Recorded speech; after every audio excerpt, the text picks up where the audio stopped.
ஓம் சாந்தி. June 14, 2024. காலை Murali pop தாதா, மதுபன். இனிமையான குழந்தைகளே, எங்கள் பாபாவே தந்தையாகவும் ஆசிரியராகவும் சத்குருவாகவும் இருக்கின்றார் என்பதை சதா நினைவு செய்யுங்கள். இதை நினைவு செய்வது மன்மனாபவாக இருப்பதாகும். கேள்வி: உங்கள் கண்களில் மாயையின் தூசு படியும் பொழுது நீங்கள் செய்யும் முதல் தவறு என்ன? பதில்: நீங்கள் கற்பதை நிறுத்துவதே மாயை உங்களை செய்ய வைக்கும் முதல் தவறாகும். கடவுள் உங்களுக்கு கற்பிக்கின்றார் என்பதை நீங்கள் மறந்து விடுகின்றீர்கள். தந்தையின் சொந்த குழந்தைகள் தந்தையின் கற்பித்தல்களை கற்காமல் நிறுத்துவதும் அதிசயமே. இந்த ஞானம் உங்களை உள்ளார்ந்த சந்தோஷத்தில் சதா நடனமாடச் செய்கிறது. எவ்வாறாயினும் மாயையின் ஆதிக்கமும் குறைவானதல்ல. அவள் நீங்கள் கற்பதை நிறுத்தச் செய்கின்றாள். கற்பதை நிறுத்துவது என்றால் வகுப்பிற்கு சமூகம் அளிக்காமல் இருப்பதாகும். ஓம் சாந்தி. ஆன்மீக தந்தை இங்கு அமர்ந்திருந்து ஆன்மீக குழந்தைகளாகிய உங்களுக்கு விளங்கப்படுத்துகின்றார். புரிந்துணர்வு குறைந்தவர்களுக்கே விளக்கங்கள் கொடுக்கப்படுகின்றன. சிலர் மிகவும் விவேகமுள்ளவர்கள் ஆகிவிடுகிறார்கள். பாபா மிகவும் அற்புதமானவர் என்பது குழந்தைகளாகிய உங்களுக்கு தெரியும். நீங்கள் இங்கு அமர்ந்திருக்கும் பொழுது உங்கள் எல்லையற்ற பாபாவே உங்கள் எல்லையற்ற ஆசிரியராகவும் இருக்கின்றார் என்பதை உள்ளார புரிந்து கொள்கிறீர்கள். அவர் உங்களுக்கு எல்லையற்ற கற்பித்தல்களை கொடுக்கின்றார். உலகின் ஆரம்பம், மத்தியமம், இறுதி பற்றிய ரகசியங்களை அவர் விளங்கப்படுத்துகின்றார். இது மாணவர்களாகிய உங்கள் புத்தியில் நிலைத்திருக்க வேண்டும். பின்னர் அவர் நிச்சயமாக உங்களை தன்னுடன் திரும்பவும் அழைத்து செல்வார். இது ஒரு பழைய அழுக்கான உலகம் என்பதும் குழந்தைகளை இங்கிருந்து அழைத்து செல்ல வேண்டும் என்பதும் தந்தைக்கு தெரியும். எங்கே அழைத்து செல்வது? வீட்டிற்கு திரும்ப அழைத்து செல்வது. உதாரணமாக, ஒரு குமாரிக்கு திருமணம் ஆகும் பொழுது அவளது புகுந்த வீட்டை சார்ந்தவர்கள் தங்கள் வீட்டிற்கு அவளை வந்து அழைத்து செல்கின்றார்கள். இப்பொழுது நீங்கள் இங்கு அமர்ந்திருக்கின்றீர்கள். எங்கள் எல்லையற்ற தந்தையே எங்களுக்கு எல்லையற்ற கற்பித்தல்களை கொடுப்பவர் என்பது நிச்சயமாக குழந்தைகளாகிய உங்களுக்குள் தோன்ற வேண்டும். பாபா எவ்வளவு மகிமை வாய்ந்தவரோ அந்த அளவிற்கு அவர் கொடுக்கும் கற்பித்தல்களும் மிகவும் மகிமை வாய்ந்தவையாக உள்ளன. படைப்பின் ஆரம்பம், மத்தியமம், இறுதி பற்றிய ரகசியங்களும் குழந்தைகளாகிய உங்கள் புத்தியில் உள்ளது. தந்தை எங்களை இந்த அழுக்கான உலகிலிருந்து வீட்டிற்கு திரும்பவும் அழைத்து செல்வார் என்பதை குழந்தைகளாகிய நீங்கள் புரிந்து கொள்கிறீர்கள். உள்ளார இதை நினைவு செய்வதும் மன்மனாபவ் என்றிருப்பதாகும். நீங்கள் நடக்கும் பொழுதும் உலாவி திரியும் பொழுதும் அமர்ந்திருக்கும் பொழுதும் இது உங்கள் புத்தியில் இருக்க வேண்டும். அற்புதமான விஷயங்களை நீங்கள் நினைவு செய்கிறீர்கள். நன்றாக கற்பதாலும் தந்தையின் நினைவில் நிலைத்திருப்பதாலும் நீங்கள் உலக அதிபதிகள் ஆகுவீர்கள் என்பதை குழந்தைகளாகி நீங்கள் புரிந்து கொள்கிறீர்கள். இது நிச்சயமாக உங்கள் புத்தியில் சுழன்று கொண்டிருக்க வேண்டும். அனைத்திற்கும் முதலில் தந்தையை நீங்கள் நினைவு செய்ய வேண்டும். பின்னர் நீங்கள் ஆசிரியரை கண்டு கொண்டீர்கள். அவர் உங்கள் எல்லையற்ற ஆன்மீக தந்தை என்பதை குழந்தைகளாகி நீங்கள் புரிந்து கொள்கிறீர்கள். இலகுவாக நினைவு செய்வதற்கு பாபா உங்களுக்கு ஒரு வழியை காட்டுகின்றார். சதா என்னை மாத்திரமே நினைவு செய்யுங்கள். உங்கள் அரை கல்பத்து பாவங்கள் இந்த நினைவின் மூலம் அழிக்கப்படும். தூய்மை ஆகுவதற்காக பிறவி பிறவியாக நீங்கள் பக்தி, பிராயச்சித்தம், தவம் போன்றவற்றை செய்து வருகின்றீர்கள். மக்கள் ஆலயத்திற்கு சென்று பக்தி செய்கிறார்கள். தொன்று தொட்டே தாங்கள் அவற்றை செய்து வருவதாக அவர்கள் நம்புகிறார்கள். சமய நூல்களை எப்பொழுதிலிருந்து கேட்க ஆரம்பித்தீர்கள் என்று அவர்களை கேட்டால் தொன்று தொட்டே கேட்டுக்கொண்டிருப்பதாக பதிலளிப்பார்கள். மனிதர்களுக்கு எதுவுமே தெரியாது. சத்திய யுகத்தில் சமய நூல்கள் எதுவுமே இல்லை. இதை பற்றி குழந்தைகளாகிய நீங்கள் வியப்படைய வேண்டும். தந்தையை தவிர வேறு எவருமே இந்த விஷயங்களை விளங்கப்படுத்த முடியாது. அவரே தந்தையும் ஆசிரியரும் சத்குருவும் ஆவார். அவர் ஒரே ஒருவரே எங்கள் பாபா. அவருக்கென்று தாயோ தந்தையோ இல்லை. ஷிவ் பாபா இன்னாரின் குழந்தை என்று எவருமே கூற முடியாது. உங்கள் புத்தி மீண்டும் மீண்டும் இந்த விஷயங்களை நினைவு செய்ய வேண்டும். இதுவே மன்மனாபவ் என்பதாகும். ஆசிரியர் உங்களுக்கு கற்பிக்கின்றாராயினும் அவர் எவரிடமிருந்தும் இதை கற்றுக்கொண்டதில்லை. எவருமே அவருக்கு கற்பித்ததும் இல்லை. இந்த ஞானம் நிறைந்தவர். அவரே மனித உலக விருட்சத்தின் விதையாக இருப்பவர். அவர் ஞானக் கடலாவார். அவர் உயிருள்ளவராக இருப்பதால் அவரால் உங்களுக்கு அனைத்தையும் கூற முடிகின்றது. அவர் கூறுகின்றார், குழந்தைகளே, ஆரம்பத்திலிருந்து இன்று வரைக்கும் உள்ள சகல ரகசியங்களையும் நான் பிரவேசித்து இருப்பவரின் மூலம் உங்களுக்கு விளங்கப்படுத்துகின்றேன். முடிவை பற்றி பின்னரே உங்களுக்கு கூறப்படும். அந்த நேரத்தில் இறுதி நேரம் நெருங்கிவிட்டது என்பதை நீங்களும் புரிந்து கொள்வீர்கள். நீங்கள் வரிசை கிரமமாக உங்கள் கர்மாத்தி ஸ்திதியையும் அடைந்திருப்பீர்கள். நீங்கள் அவை அனைத்தினதும் அடையாளங்களையும் காண்பீர்கள். பழைய உலகம் நிச்சயமாக அழிக்கப்பட வேண்டும். பல தடவைகள் இதை நீங்கள் பார்த்திருக்கின்றீர்கள். நீங்கள் அதை தொடர்ந்தும் பார்ப்பீர்கள். முன்னைய கல்பத்தில் கற்றதை போன்றே நீங்கள் கற்கின்றீர்கள். உங்கள் ராஜ்யத்தை நீங்கள் பெற்றுக்கொண்டீர்கள். அதன் பின்னர் அதனை இழந்தீர்கள். இப்பொழுது நீங்கள் அதனை மீண்டும் பெறுகின்றீர்கள். தந்தை உங்களுக்கு மீண்டும் ஒரு முறை கற்பிக்கின்றார். இது மிகவும் இலகுவானது. உண்மையாகவே நீங்கள் உலக அதிபதிகளாக இருந்தீர்கள் என்பதை குழந்தைகளாகி நீங்கள் புரிந்து கொள்கிறீர்கள். பாபா வந்து உங்களுக்கு இந்த ஞானத்தை கொடுக்கின்றார். பாபா உங்களுக்கு அறிவுரை கூறுகின்றார். இவையே உங்களுக்குள் செயல்பட வேண்டிய விஷயங்கள். பாபா எங்கள் தந்தையும் எங்கள் ஆசிரியரும் ஆவார். ஆசிரியரை என்றாவது மறக்க முடியுமா? நீங்கள் தொடர்ந்தும் ஆசிரியரிடம் கற்கின்றீர்கள். மாயை சில குழந்தைகள் தவறுகள் பலவற்றை செய்ய வைக்கின்றாள். இது அவள் அவர்களது கண்களில் மண்ணை தூவி அவர்களை கற்பதிலிருந்து நிறுத்தி விடுவது போன்றதாகும். கடவுள் கற்பித்த பொழுதிலும் அவர்கள் இவ்வாறானதோர் கல்வியை துறந்து விடுகிறார்கள். கல்வியே பிரதானமானது. இருப்பினும் கற்பதை நிறுத்துவது யார்? தந்தையின் குழந்தைகள்.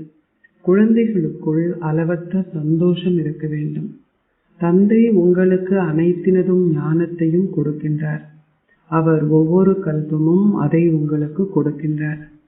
தந்தை கூறுகின்றார், குறைந்தபட்சம் இந்த வழியிலேனும் என்னை நினைவு செய்யுங்கள். நீங்களே கல்பம் கல்பமாக இந்த ஞானத்தை புரிந்து கொண்டு கிரகிப்பவர்கள். அந்த ஒரே ஒருவருக்கு தந்தை இல்லை. அவரே எல்லையற்ற தந்தை. அதனால் அவர் அற்புதமானதோர் தந்தை. கூறுங்கள், எனக்கென ஒரு தந்தை இருக்கின்றாரா? சிவ் பாபா யாருடைய குழந்தை?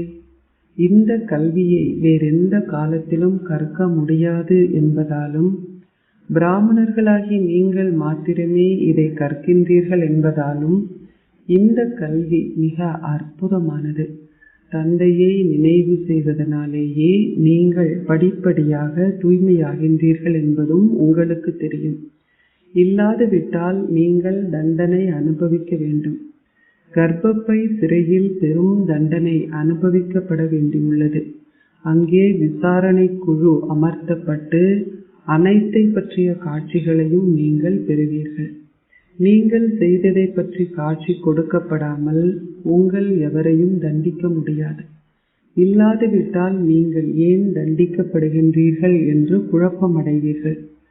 யார் குறிப்பிட்ட பாவங்களை செய்துள்ளார், யார் அந்த தவறுகளையும் செய்திருக்கின்றார் என்று தந்தைக்கு தெரியும். நீங்கள் செய்தவற்றின் அனைத்து காட்சிகளையும் அவர் உங்களுக்கு காட்டுகின்றார். அந்த நேரத்தில் எத்தனையோ பல பிறவிகளின் பாவங்களுக்காக நீங்கள் தண்டிக்கப்படுவதைப் போலவே இருக்கும். அந்த பிறவிகளின் கௌரவம் அனைத்தையும் நீங்கள் இழப்பதை போலிருக்கும். ஆகவே தந்தை கூறுகின்றார், இனிமையிலும் இனிமையான குழந்தைகளே, நீங்கள் மிக நல்ல முயற்சியை செய்ய வேண்டும். 16 ஸ்வர்க்க கலைகள் நிறைந்தவர்கள் ஆகுவதற்கு நினைவில் இருப்பதற்கு நீங்கள் முயற்சி செய்ய வேண்டும். நீங்கள் எவருக்காவது துன்பம் கொடுத்திருக்கின்றீர்களா என்று உங்களை சோதித்து பாருங்கள். நாங்கள் சந்தோஷத்தை அருள்பவராகிய தந்தையின் குழந்தைகள். நாங்கள் மிக அழகானவர்கள் ஆக வேண்டும். இந்த கல்வி உங்களுடன் தொடர்ந்து வரும். மக்கள் கற்பதால் சட்டத்தரணிகள் போன்றவர்கள் ஆகின்றார்கள். இந்த தந்தையின் ஞானம் சத்தியமானதும் தனித்துவமானதும் ஆகும். இந்த பாண்டவ அரசாங்கம் மறைமுகமானது. உங்களை தவிர எவராலும் இதை புரிந்து கொள்ள முடியாது. இக்கல்வி அற்புதமானது. ஆத்மாக்களாகிய நீங்கள் அதனை கேட்கின்றீர்கள். தந்தை மீண்டும் மீண்டும் உங்களுக்கு கூறுகின்றார், கற்பதை ஒருபொழுதும் நிறுத்திவிடாதீர்கள். நீங்கள் கற்பதை மாயை நிறுத்திவிடுகின்றார். தந்தை கூறுகின்றார், அவ்வாறு செய்யாதீர்கள். கற்பதை நிறுத்தாதீர்கள். பாபா சகல அறிக்கைகளையும் பெறுகின்றார். ஒருவர் எத்தனை நாட்கள் வகுப்புக்கு சமூகம் அளிக்காதிருந்தார் என்பதை பதிவேட்டிலிருந்து அவர் புரிந்து கொள்கின்றார். ஒருவர் கற்பதை நிறுத்தும் பொழுது அவர் தந்தையையும் மறந்து விடுகின்றார். உண்மையில் அவர் மறக்கப்படக்கூடியவர் அல்ல. அந்த ஒரே ஒருவரே அற்புதமான தந்தையாவார். இதை ஒரு நாடகம் போல் அவர் விளங்கப்படுத்துகின்றார். ஒருவரிடம் ஒரு நாடகத்தை பற்றி கூறினால் அவரால் மிக இலகுவாக அதை நினைவில் வைத்திருக்க முடியும். அவர் ஒரு பொழுதும் அதை மறந்துவிட மாட்டார். இவரும் தனது அனுபவத்தை பகிர்ந்து கொள்கின்றார். மிக இளம் வயதிலேயே இவருக்கு ஆர்வமின்மையின் எண்ணங்கள் இருந்தது. அவர் இவ்வாறு கூறுவது வழக்கம், இந்த உலகில் அளவற்ற துன்பம் இருக்கிறது. எனக்கு ஒரு 10,000 ரூபாய்கள் கிடைக்குமாயின் அதிலிருந்து 50 ரூபாய்களை வட்டியாக என்னால் பெற்றுக்கொள்ள முடியும். அதுவே விடுபட்டிருப்பதற்கு எனக்கு போதுமாக இருக்கும். வீடு, வியாபாரம் போன்றவற்றை பராமரிப்பது சிரமமானது. அச்சா, பின்னர் பாபா சௌபாகிய சுந்தரி, அதாவது பாகியசாலியான அழகிய பெண் என்ற திரைப்படத்தை பார்த்தார். அதன் பின்னர் முன்னர் ஏற்பட்ட ஆர்வமின்மைக்குரிய எண்ணங்கள் அனைத்தும் அகன்றுவிட்டன. அவருக்கு திருமணம் செய்வது, அதை செய்வது, இதை செய்வது போன்ற பல எண்ணங்கள் தோன்றிவிட்டன. மாயை அவரை ஒருமுறை அடைந்ததும் அனைத்தும் இல்லாது போய்விட்டது.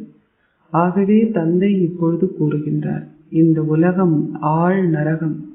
அதற்குள்ளே அந்த திரைப்படங்களும் சினிமாவும் கூட ஆழ் நரகமாகும். அவற்றை பார்ப்பதனால் அனைவருடைய மனோபாவங்களும் பாழாகி விடுகின்றன.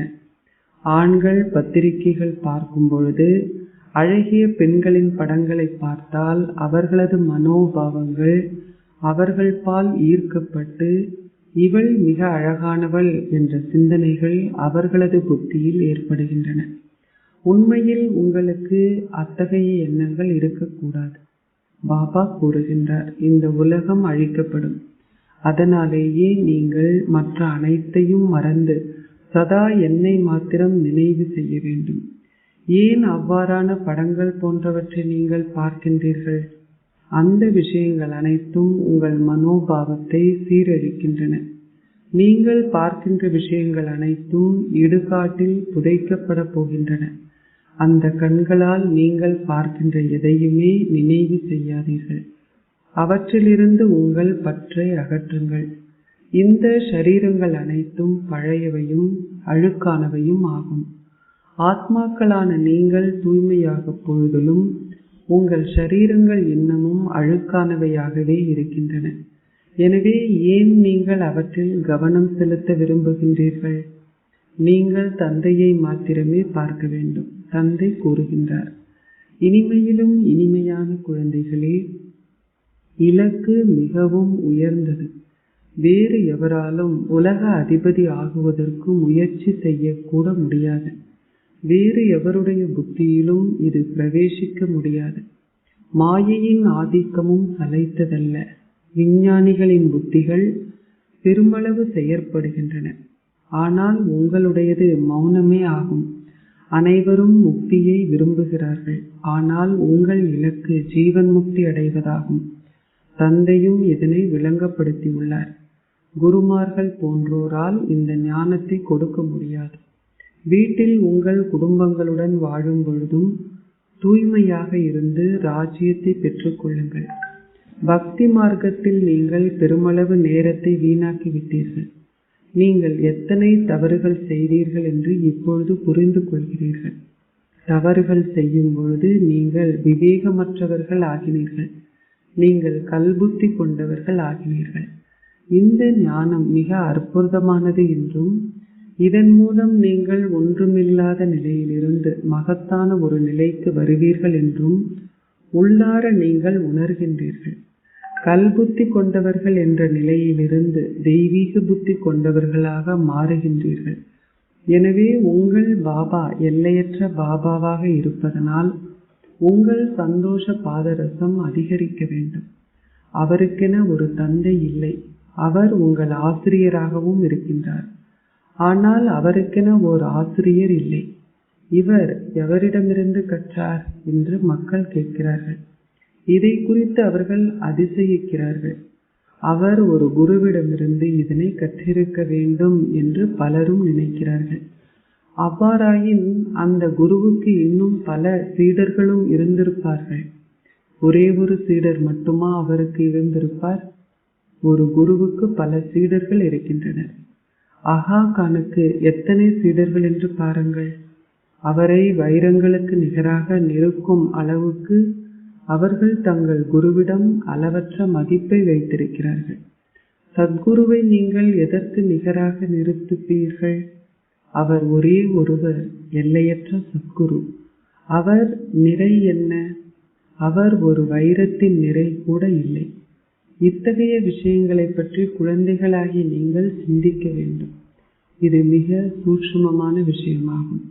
எல்லோரும் ஒரு கடவுளே என்று கூறினாலும் அவரே தந்தையும் ஆசிரியரும் குருவும் என்று அவர்களுக்கு தெரியாது. இவர் மிக சாதாரணமானவராக அமர்ந்திருக்கின்றார். அனைவருடைய முகங்களையும் பார்ப்பதற்காகவே இவர் கதியில் அமர்ந்திருக்கின்றார். அவர் குழந்தைகளாகிய உங்கள் மீது அன்பு வைத்திருக்கின்றார். குழந்தைகளாகிய உங்கள் உதவியின்றி ஸ்தாபனை இடம்பெற முடியாது. அதிகமாக உதவி செய்யும் குழந்தைகள் நிச்சயமாக அதிக அளவு நேசிக்கப்படுவார்கள். பெருமளவில் வருமானம் ஈட்டுகின்ற குழந்தை நிச்சயமாக ஓர் உயர்ந்த அந்தஸ்தை பெற்றுக்கொள்வார். அவர் மீது பெரும் அன்பும் இருக்கும். குழந்தைகளாகிய உங்களை பார்க்கையில் பாபா பூரிப்பு அடைகின்றார். ஆத்மாவும் மிகவும் தயவு அடைகின்றார். ஒவ்வொரு கல்பமும் குழந்தைகளாகி உங்களை பார்க்கும் பொழுது நான் தயவு அடைகின்றேன். ஒவ்வொரு கல்பமும் குழந்தைகளான நீங்களே உதவியாளர்கள் ஆகுபவர்கள். நீங்கள் பெருமளவு நேசிக்கப்படுகின்றீர்கள். ஒவ்வொரு கல்பமும் அந்த அன்பு உருவாக்கப்படுகிறது. நீங்கள் எங்கே இருந்தாலும் உங்கள் புத்தியில் தந்தையின் நினைவு இருக்கட்டும். அவர் உங்கள் எல்லையற்ற தந்தையாக இருக்கின்றார். அவருக்கென தந்தையோ அல்லது ஆசிரியரோ இல்லை. அனைவராலும் நினைவு செய்யப்படுபவராக இருக்கின்ற அந்த ஒரே ஒருவரே அனைத்துமாக இருக்கின்றார். சத்யுகத்தில் எவரும் அவரை நினைவு செய்ய மாட்டார்கள். உங்கள் படகு 21 பிறவிகளுக்கு கரை சேர்கிறது என்பதனை குறித்து நீங்கள் அதிக அளவு சந்தோஷத்தை அனுபவம் செய்ய வேண்டும். நாள் முழுவதும் தந்தையின் சேவையை செய்யுங்கள். அவ்வளவுதான். அத்தகைய தந்தையின் அறிமுகத்தை அனைவருக்கும் கொடுங்கள். தந்தையிடமிருந்து நீங்கள் இந்த ஆஸ்தியை பெற்றுக்கொள்ளலாம். தந்தை எங்களுக்கு ராஜயோகம் கற்பிக்கின்றார். அவர் அனைவரையும் தன்னுடன் திரும்பவும் அழைத்து செல்கின்றார். முழு சக்கரமும் உங்கள் புத்தியில் உள்ளது. வேறு எவருமே இத்தகையதோர் சக்கரத்தை உருவாக்க முடியாது. எவருமே அதன் அர்த்தத்தை புரிந்து கொள்வதும் இல்லை. பாபா உங்கள் எல்லையற்ற பாபா என்பதையும் அவர் உங்களுக்கு ஓர் எல்லையற்ற ராஜ்யத்தை கொடுக்கின்றார் என்பதையும் அவர் உங்களை தன்னுடன் திரும்பவும் அழைத்து செல்வார் என்பதையும் இப்பொழுது நீங்கள் புரிந்து கொள்கிறீர்கள். இந்த வகையில் நீங்கள் விளங்கப்படுத்தினால் கடவுள் சர்வ வியாபி என்று எவருமே கூற மாட்டார்கள். அவர் தந்தையாகவும் ஆசிரியராகவும் இருப்பதால் அவர் எவ்வாறு சர்வ வியாபியாக இருக்க முடியும்? எல்லையற்ற தந்தை ஞானம் நிறைந்தவர். அவருக்கு முழு உலகின் ஆரம்பம், மத்தியமம், இறுதி பற்றியும் தெரியும். தந்தை குழந்தைகளுக்கு விளங்கப்படுத்துகின்றார். இக்கல்வியை மறந்து விடாதீர்கள். இதுவே அதிமகத்தான கல்வியாகும். பாபாவே பரம தந்தையும் பரம ஆசிரியரும் பரம குருவும் ஆவார். அந்த குருமார்கள் அனைவரையும் கூட அவர் தன்னுடன் திரும்பவும் அழைத்து செல்வார். அத்தகைய அற்புதமான விஷயங்களை நீங்கள் எடுத்துரைக்க வேண்டும். இது ஒரு எல்லையற்ற நாடகம் என்று அவர்களுக்கு கூறுங்கள். ஒவ்வொரு நடிகரும் தனது சொந்த பாகத்தை பெற்றிருக்கின்றார். எல்லையற்ற தந்தையிடமிருந்து நீங்கள் எல்லையற்ற ராஜ்யத்தை பெற்றுக்கொள்கிறீர்கள். நீங்கள் உலக அதிபதிகளாக இருந்தீர்கள். சொர்க்கம் இருந்தது, அது நிச்சயமாக மீண்டும் இருக்கும்.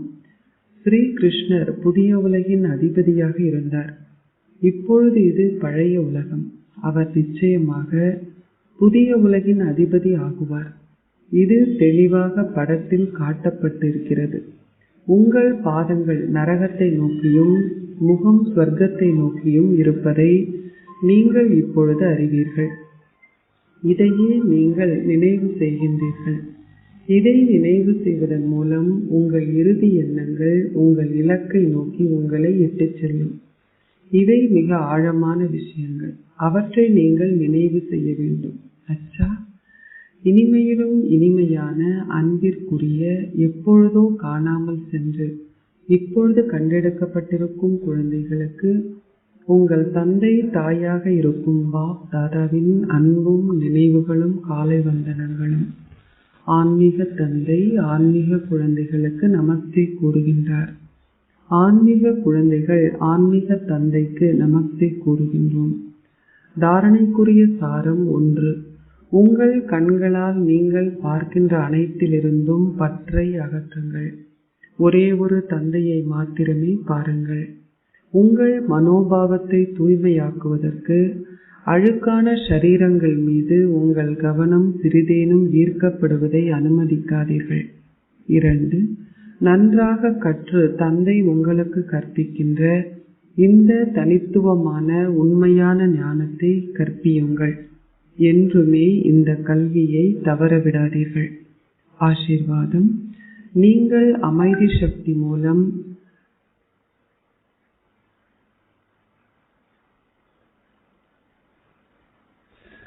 சோதனை செய்து ஒவ்வொரு பணியிலும் இலகுவாக வெற்றி அடைகின்ற ஓர் ஆத்மா ஆகுவீர்களாக. இப்பொழுது மாறுகின்ற காலங்களுக்கு ஏற்ப அமைதி சக்தி என்னும் வழியை பயன்படுத்துவதனால் பரீட்சித்து செய்து பார்க்கின்ற ஓர் ஆத்மாவாக இருக்க வேண்டும்.